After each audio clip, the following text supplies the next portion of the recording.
La sala de reuniões de la base de operações avançada Scorpion, en la selva congolina, quedo en silencio en cuanto entro. No era la quietud cortés de los oficiales que esperan un orador, sino el repentino silencio absoluto que se produce cuando algo inesperado altera el orden natural de las cosas. El general de brigada Marcus Brennan estaba a media frase explicando la situación táctica en la provincia de Atarí a sus oficiales de estado medio reunidos cuando se abrió la puerta y una figura con una cámara multicámara empapada por la lluvia entró sin anunciarse. Se dirigió al fondo de la sala y se apoyó contra la pared, con los brazos cruzados, esperando. Brennan dejó de hablar. 19 oficiales, dest capitanes hasta tenientes coronels, se giraron en sus asientos para observar a la recién llegada. No destacaba en ningún aspecto. De estatura media, complexión atlética, cabello oscuro recogido en un mono reglamentario, sin insignias de rango visibles en su uniforme, sin parche de unidad, sin cinta con su nombre. Lo único que la distinguía era el arma que portaba, un rifle $416 Hong Kong personalizado y un arma corta que parecía haber sido usada con frecuencia. Esta es una sesión informativa clasificada, dijo Brennan, con la voz cargada de la autoridad de 28 años de servicio militar y una estrella en el cuello. Identifiquis. La mujer permaneció inmóvil contra la pared. Estoy aquí por el caso de Kasai, señor. Eso no responde a mi pregunta. Nombre y unidad. Mi nombre no es relevante, señor. Mi unidad está compartimentada. Un teniente coronel en primera fila, Patterson, en las de las fuerzas especiales, se giró completamente en su asiento. General, no nombres informaron sobre personal adicional para esta operación. Yo tampoco. Brennan apretó la mandíbula. En un entorno hostil como el Congo, la presencia de personal no autorizado en sesiones informativas clasificadas era, en el medio de los casos, una brecha de seguridad en el peer, un fallo catastrófico de inteligencia. Última oportunidad. ¿Quién es usted y quién autorizó su presencia aquí? La expresión de la mujer permaneció inmóvil. Estoy autorizada por el JSOC, señor. Nivel superior al suyo.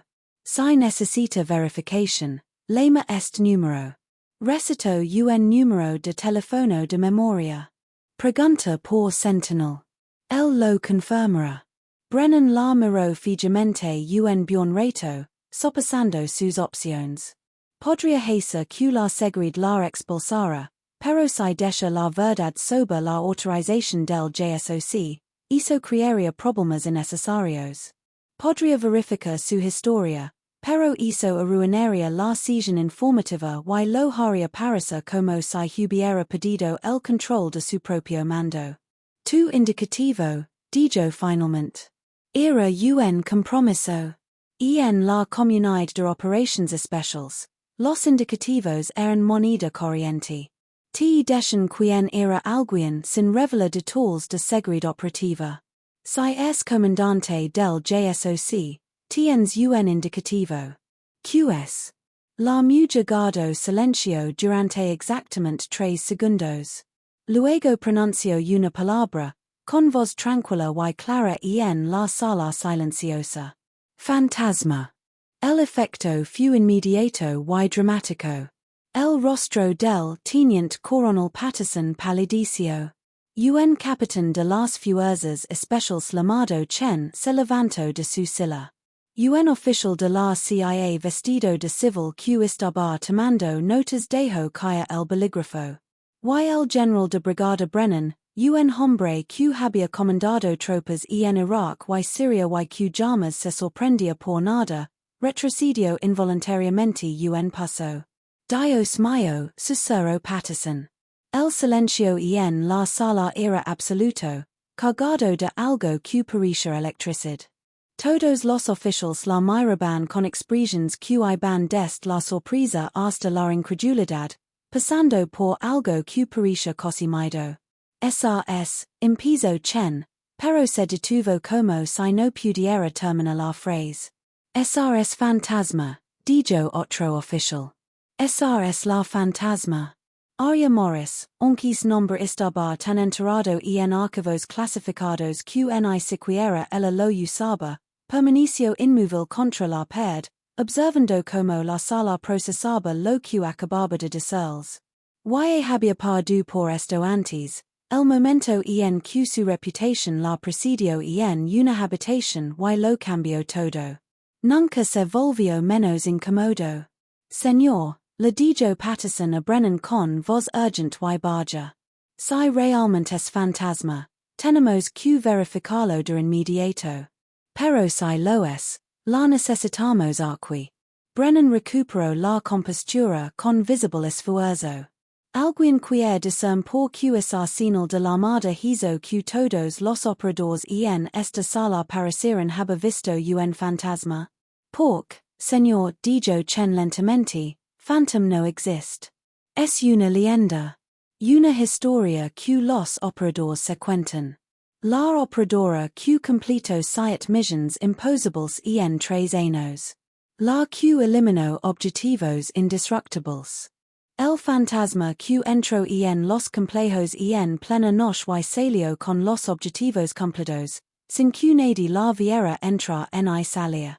Leyenda urbana, añadió otro oficial. O eso creamos. La mayoría pensábamos que phantom era una tapadera, una combinación de varios operadores o simplemente ficción diseñada para asustar al enemigo. No soy ficción, dijo Arya en voz baja. Simplemente soy buena en mi trabajo. Brennan la miró con nuevos ojos, reevaluando todo. Si al menos la mitad de las historias sobre phantom fueron ciertas, era la operadora más peligrosa del ejército estadounidense. ¿Me estás diciendo que es phantom? El operador responsable de la Operación Caracas, la exfiltración de Manila, el sí, señor. Arya lo interrumpió antes de que pudiera enumerar las operaciones que aún estaban clasificadas por encima del nivel de autorización de la mitad de los presentes.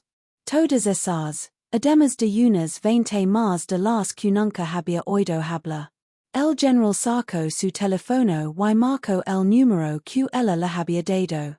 La conversación fue breve, por supuesto, y terminó con el rostro de Brennan mostrando una mezcla de molestia y aceptación a regañadientes.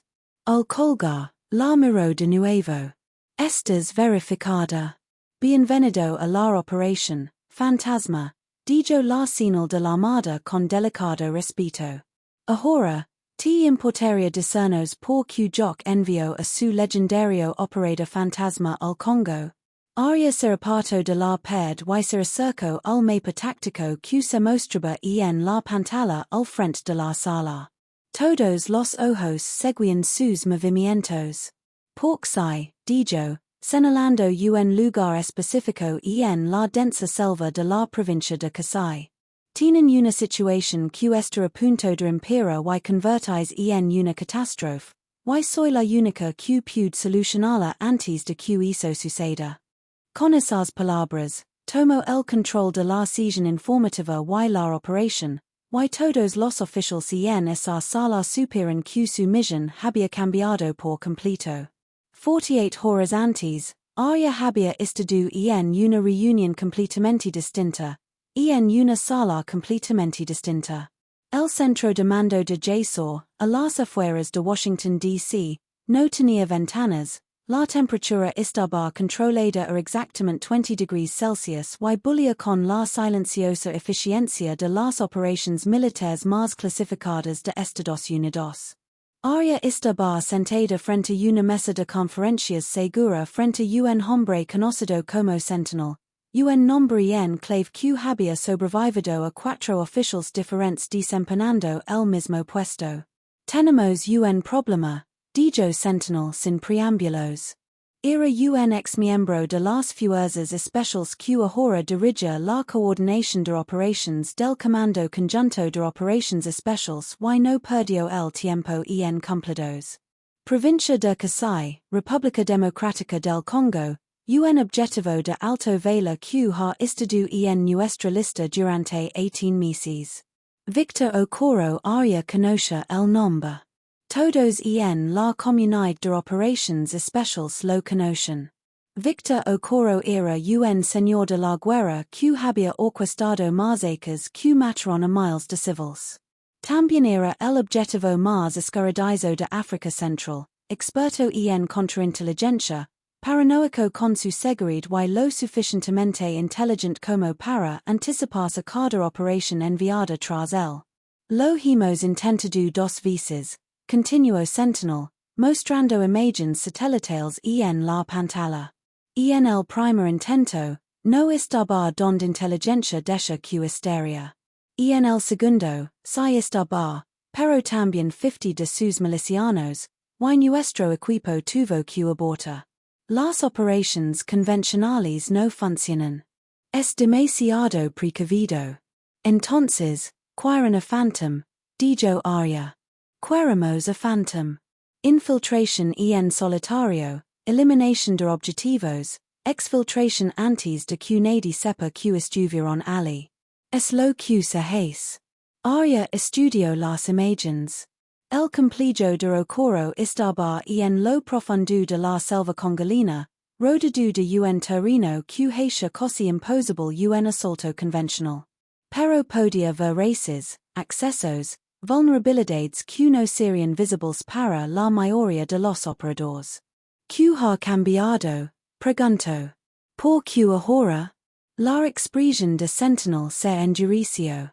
La inteligencia indica que Okoro planea una gran operación de limpieza étnica. Múltiples aldeas, miles de posibles barges, tiempo que ocurrirá durante la temporada de lluvias, cuando la respuesta internacional se retrasaría. Si no lo detenemos en las próximas 72 horas, nos enfrentamos a una catástrofe humanitaria. Objetivo urgente, de alto valor, posición defendida. Arya asintió lentamente. Misión imposible estándar. ¿Cuál es la complicación? La complicación es que el mando convencional en el Congo no sabe que vienes. El general de brigada Brennan dirige operations en ese sector y es de la villa escuela, no está al tanto del programa Fantasma. El JSOC te quiere en el campo inmediatamente, pero el protocolo requiere coordinación con el mando regional. Así que tengo que decirles que voy sin decirles nada clasificado. Si. Vi a la base de operations Scorpion, presentate ante Brennan, obtén la autorización operativa y luego maneja a oro a tu manera. Arya entendió el subtexto. Julgar a la política el tiempo suficiente para obtener la autorización, luego desaparece en la selva y hace lo que milla sabe hacer, el enfoque fantasma. Cuando me voy? Su transport la espera. De pie frente a una sala llena de oficiales que acaban de descubrir que el legendario fantasma es real. Y frente a los, Arya mostró información detallada en la pantalla. El complejo de Victor Okoro está aquí. Señaló un claro en la imagen satelital. 4 edificios, aproximadamente 50 efectivos, posiciones defensivas en el perímetro. Un asalto estándar resultaría en numerosas barges y la probable fuga del objetivo, por eso no estamos realizando un asalto estándar. ¿Q prop 1? Preguntó Brennan, con un tono que sugería que aún se estaba adaptando a que un operador que técnicamente no le respondía tomara el control de su informe. No propongo nada, señor. Le informo de lo que sucederá esta noche. Me infiltré en el complejo de oro, eliminaré el objetivo y me exfiltré antes de que sus fuerzas de seguridad se den cuenta de lo sucedido. Su función es brindar apoyo si la operación se vuelve pública, pero si hago bien mi trabajo, nunca necesitará activar su QRF. El tenient coronel Patterson se inclinó hacia delante. Estas hablando de una infiltración en solitario de un objetivo aguerrido con 50 hostiles en plena selva del Congo. Eso es suicidio. Es martes, respondió Arya. Lo he hecho 17 veces. 18 si contamos las operaciones que aún están clasificadas por encima de tu nivel. Chen, el capitán de las fuerzas especiales, negó lentamente con la cabeza. El artículo decía que operabas solo. Siempre pensé que era una exageración. Nadie opera solo contra semejantes adversidades. Nadie más lo hace, coincidió Arya. Por eso me llaman fantasma. No existo hasta que se completa la misión, y para entonces es demasiado tarde para que alguien me detenga. La sesión informativa continuó durante otra hora con Arya exponiendo contingencias, requisitos de apoyo y planes de exfiltración. Les mostró accesos a través de la selva que los planificadores convencionales habían perdido por alto, vulnerabilidades de seguridad identificadas en el complejo de ocurro que los satélites no habían detectado, y demostró un nivel de análisis táctico que hizo que varios oficiales la miraran con algo cercano al asombro. Cuando terminó, Brennan tenía una pregunta más. ¿Por qué te llaman fantasma? Entiendo el aspecto de la seguridad operativa, pero hay más, ¿no? Arya guardó silencio un momento antes de responder. Me llaman fantasma porque soy un fantasma, señor. Atravieso paredes. Me muevo por espacios donde la gente cree que nadie puede moverse. Y cuando terminó, la única prueba de que estuve allí es el objetivo de la misión cumplido. Ocurro nunca me verá venir. Sus fuerzas de seguridad nunca sabrán que estuve allí hasta que encuentren su cuerpo. Eso es lo que significa fantasma. Al terminar la sesión informativa y salir los oficiales, la mayoría mirándola de reojo, Chen se acercó. Serví con hombres que afirmaban haber visto trabajar, dijo en voz baja. En Caracas, durante la operación donde eliminaste a los líderes del cartel en una sola noche. Dijeron que era como ver un fantasma moviéndose por el complejo, silencioso, invisible, imparable. Dijeron que eras el mejor operador que habían visto. Estaban siendo generosos, respondió Arya. De verdad. O decían la verdad. Arya lo miró a los ojos. Lo descubrirás esta noche.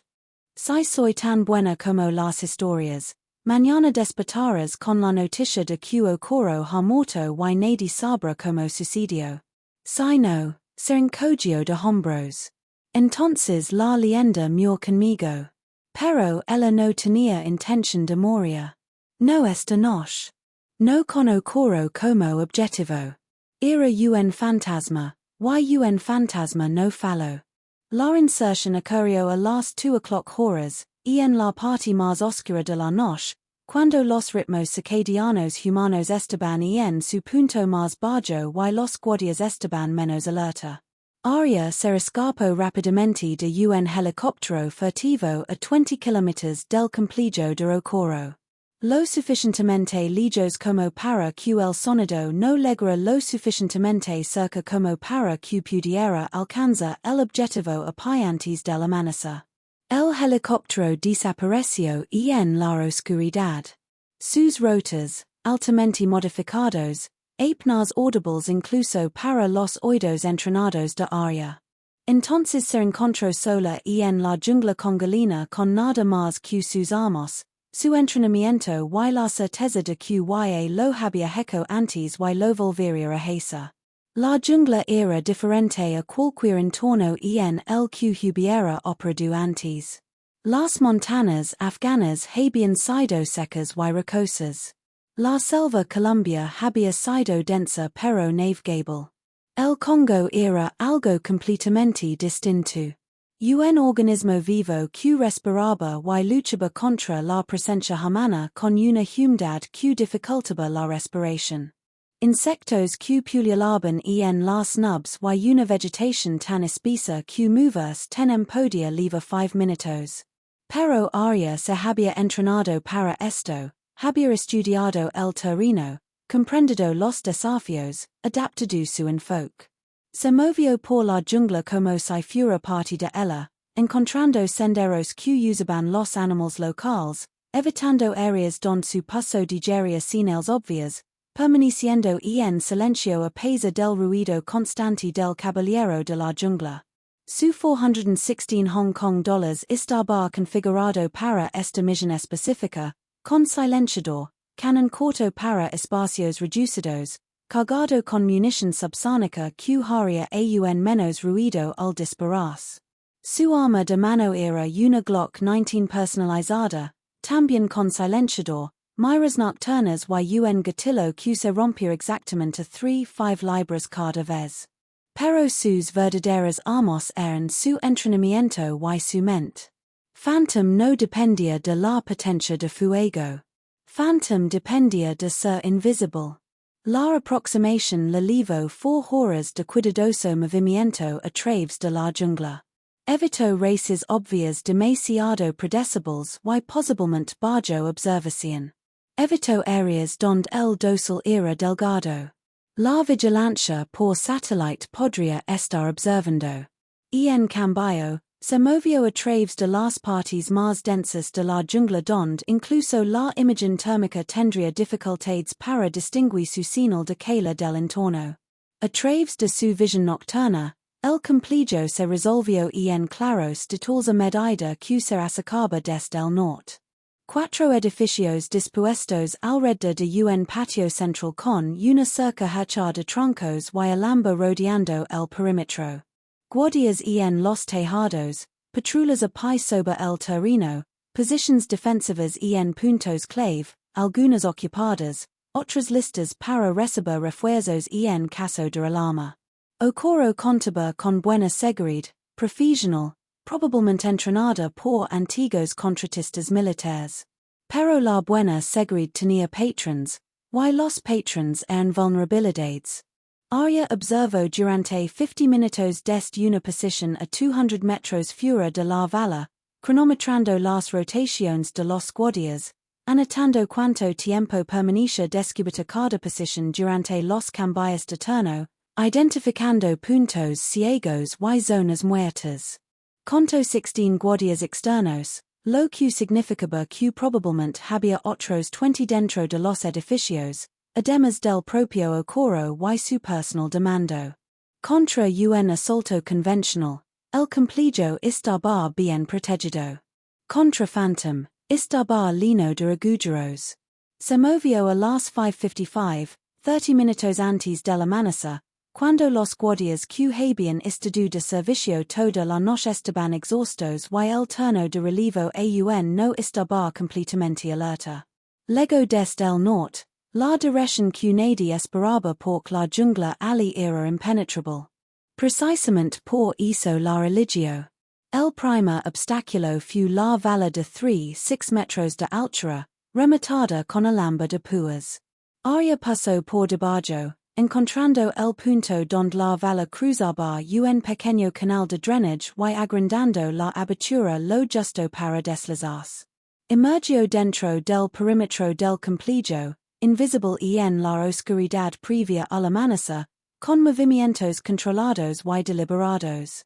3 guardias eran visibles desde su posición, uno en el tejado del edificio principal y 2 patrulando a pie en tierra. Siguió sus movimientos, esperando el momento en que los 3 apartaron la mirada. Cuando luego, recorrió 12 metros de terreno abierto en absoluto silencio, pegada a la pared del edificio más cercano. Su ritmo cardíaco se mantuvo a 62 pulsaciones por minuto.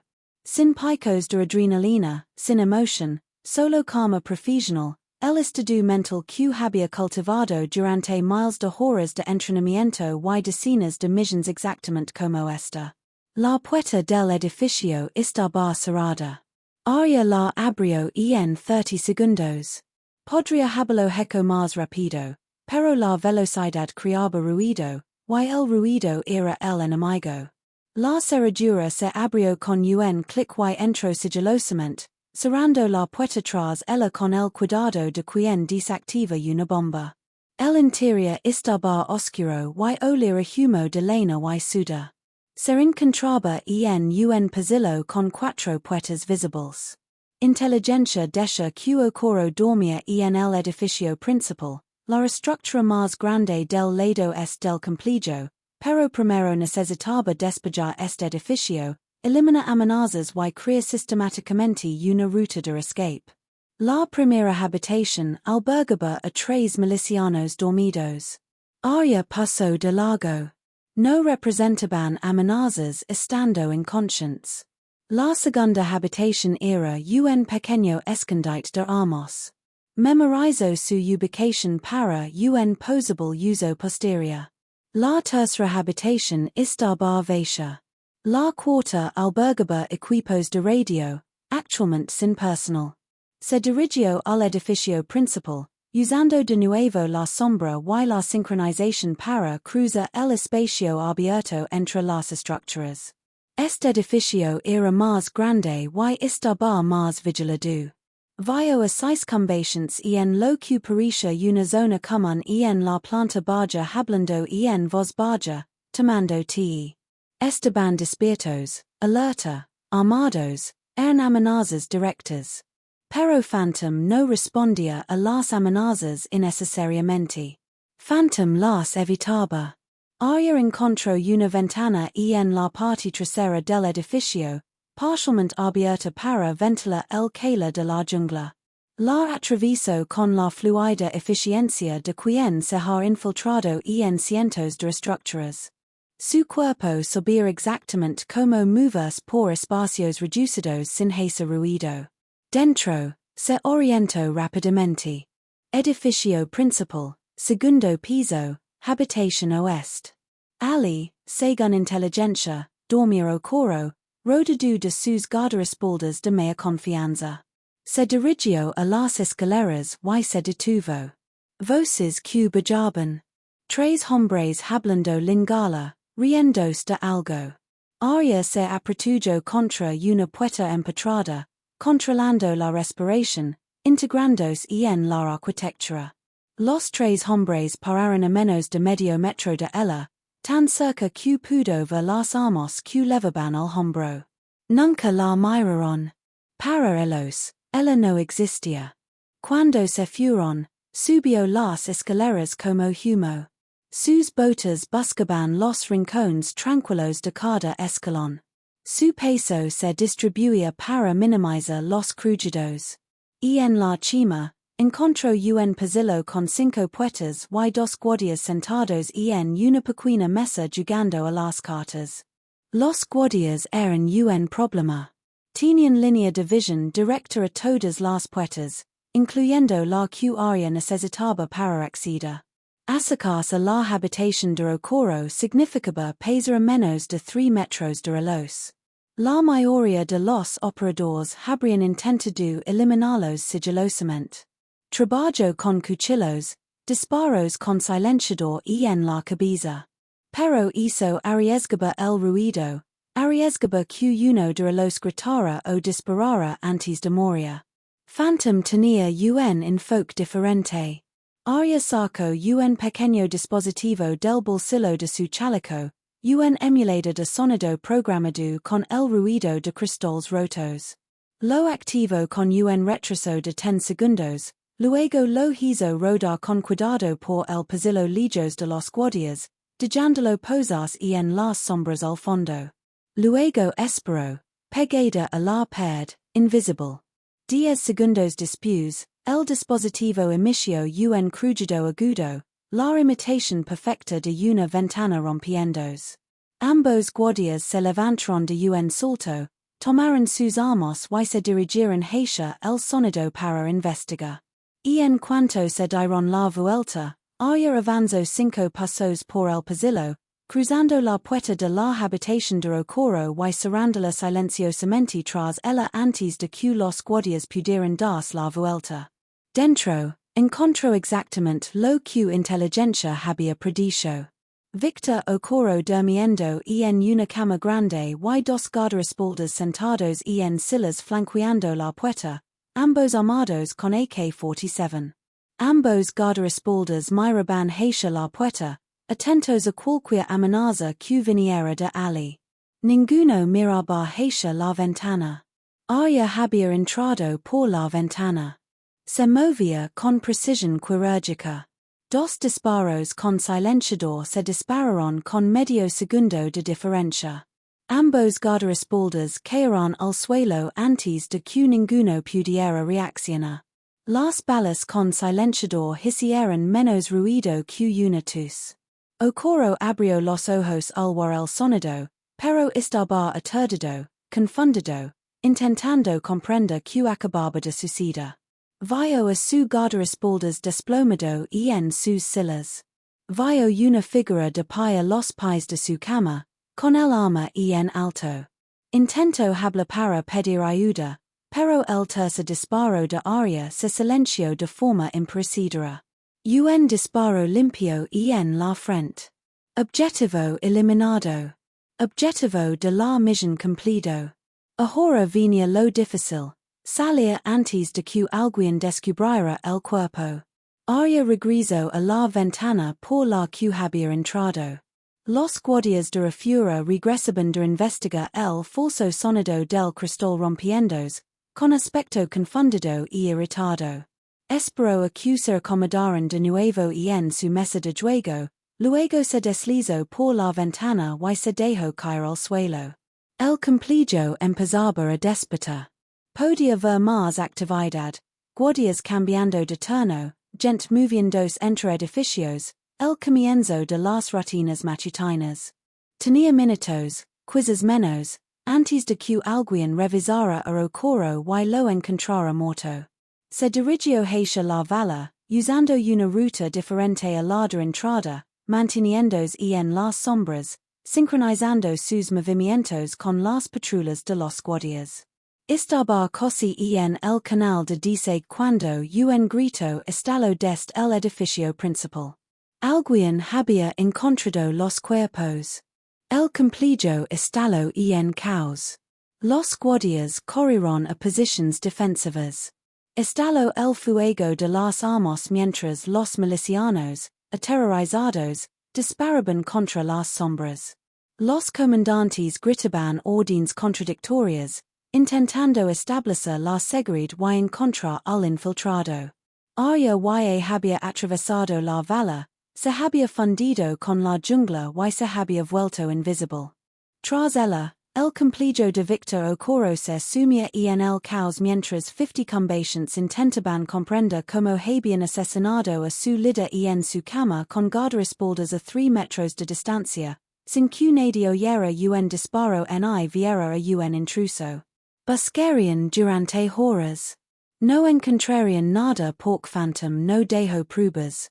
Arya estaba a 5 kilómetros del complejo cuando una radio crepitó. Phantom, aquí Overwatch.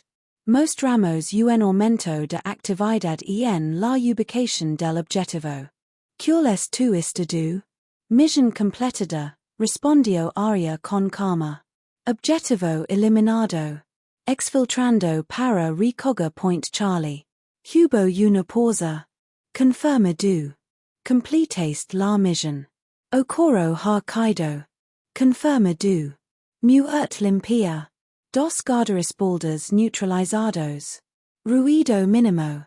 Me están buscando ahora, pero no encuentran nada.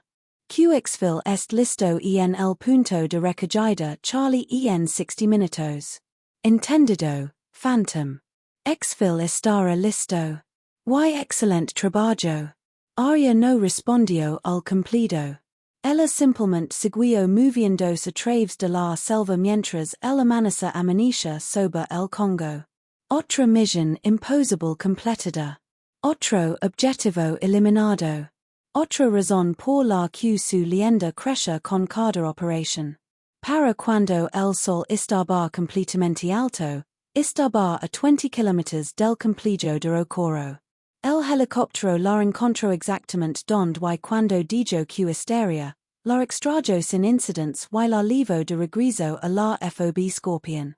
Cuando entró al centro de operations donde Brennan y su personal monitoreaban la situación, el general levantó la vista de informed de inteligencia sobre el caos y la confusión en el complejo de ocurro. ¿Cómo? Preguntó simplemente. Secreto comercial, respondió Ari. Pero ocurro está confirmado muerto. La seguridad del complejo nunca identificó a infiltrado. No hay barges de nuestro lado. Misión completada. Chen, el capitán de las fuerzas especiales, negó con la cabeza con lo que parecía incredulidad mezclada con respeto. Realmente es fantasma. No, corrigió Arya. Soy fantasma. Hay una diferencia. Los fantasmas están muertos. Estoy muy vivo. Simplemente soy bueno en pesa desapercibido. El centro de operations instaló en una celebración controlada al recibir confirmaciones de múltiples fuentes de inteligencia de que Victor Ocurro estaba efectivamente muerto y su milicia estaba desorganizada. Uno de los caudillos más buscados de África Central, eliminado por un solo operador que entró en su complejo, lo mató en su cama y salió sin ser identificado. La leyenda de Phantom acababa de confirmarse como realidad. Y Arya Morris, la mujer tras el indicativo, y pensaba en su próxima misión. 3 meses después, el bar de Fort Bragg era el tipo de lugar donde el personal de las fuerzas especiales iba a vivir sin ser molestado por civiles que querían escuchar historias de guerra. Se llamaba Long Tab, y todos los que vivían allí tenían acceso a historias que llamas contarían. Arya estaba sentada en la barra con un whisky en la mano cuando Chen se sentó en el taburete junto a ella. Phantom, dijo a modo de saludo. No es mi nombre aquí, respondió Arya. Aquí, solo soy Arya. Sin indicativos, sin missions, solo una copa después de un largo día. Entiendo, Arya. Chen pidió su propia bebida. Quería agradecer por el Congo. Esa misión que llevaste a cabo con Ocurro. Salvo vidas. Su operación planeada habría matado a miles. Lo que hiciste detuvo una masacre. Es el trabajo. Es más que el trabajo. Lo que haces es excepcional. He estado en las fuerzas especiales durante 12 años. He trabajado con los mejores operadores del mundo. Estás en una categoría por ti mismo. Arya tomó un sorbo de su whisky. Viniste este bar a felicitarme. Vine este bar a hacerte una pregunta. ¿Cómo lo haces? ¿Cómo te metes en situaciones que harían que cualquiera más muriera y sales limpio siempre? ¿Cuál es tu secreto? Arya se quedó en silencio por un momento, considerando cuánto comparta. Finalmente, habló.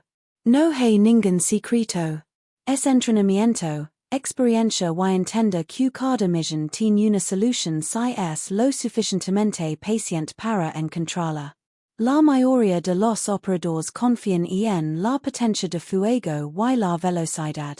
Yo confío en la paciencia y la precisión. No lucho cuando puedo evitarlo. No me involucro cuando puedo evadir. Y cuando tengo que matar, lo hago tan silenciosa y eficientemente que para cuando alguien sabe que estuve allí, y me he ido. Eso es fantasma. Eso es lo que me hace fantasma. Soy el operador que no existe hasta que la misión se completa. Soy el fantasma en la máquina, y soy muy bueno en eso. Chen levantó su copa por fantasma, el operador que no existe. Arya chocó su copa contra la de él por las misiones completadas y las leyendas que son mejores que la verdad. Pero ella sabía la verdad. La verdad era que era humana, no sobrehumana. Comisa eras como todos los demás.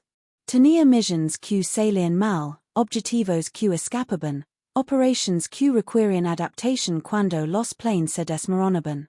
La diferencia era que ella había entrenado más tiempo, aprendido más y refinado sus habilidades hasta un punto en que imposible era solo otra palabra para difícil. Era fantasma porque se negaba a aceptar limitaciones que otros veían como absolutas. Porque se había convertido en el tipo de operadora que otros no podrían alcanzar, ni siquiera tras décadas de entrenamiento. Porque había elegido ser excepcional a un precio que la mayoría no pagaría. Y cuando legaba la siguiente llamada, y legaba, porque siempre había objetivos que no se podían eliminar por medios convencionales, ella respondía. Planificaba la misión, se infiltraba en el objetivo, completaba la operación y se retiraba sin que nadie supiera que había estado allí. Porque eso era lo que hacía Phantom. Eso es lo que hizo realidad su leyenda. Gracias por ver el video. Si te gusta este video, puedes suscribirte para ver más historias increíbles como esta.